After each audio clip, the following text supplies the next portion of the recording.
গণভোটের ব্যাপারে সমস্ত রাজনৈতিক দলের ঐকমত্য প্রতিষ্ঠিত হয়েছিল এবং এখনও আছে।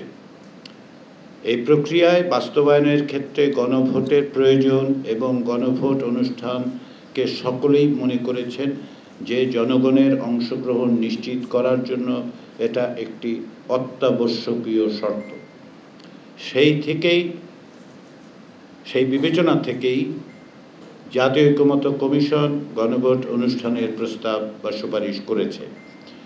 গণভোট অনুষ্ঠানের ক্ষেত্রে তারিখ বিষয়ে ভিন্ন মতের কথা বিবেচনা করে পাশাপাশি এটি যেহেতু একটি লজিস্টিক্যাল আসপেক্ট আছে, এটাকে কখন করা যাবে, কিভাবে করা যাবে, সেই বিষয়ে যেহেতু কমিশনের কাছে যথেষ্ট পরিমাণে তথ্য নেই এবং আমাদের পক্ষে অর্থাৎ কমিশনের পক্ষে সেটা নির্ধারণ করা সম্ভব নয়, সেহেতু আমরা সরকারকে বলেছি তারা যেন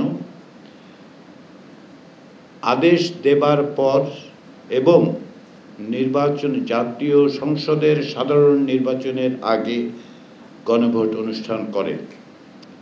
আমরা এটা লিখিতভাবে বলেছি। এর বাইরে আমরা সরকারকে আজকে যেটা বলেছি সেটা হচ্ছে তারা যেন অবিলম্বে এই বিষয়ে নির্বাচন কমিশনের সাথে আলাপ আলোচনা করে একটি নির্বাচনের তফসিল তৈরি করে ফেলে।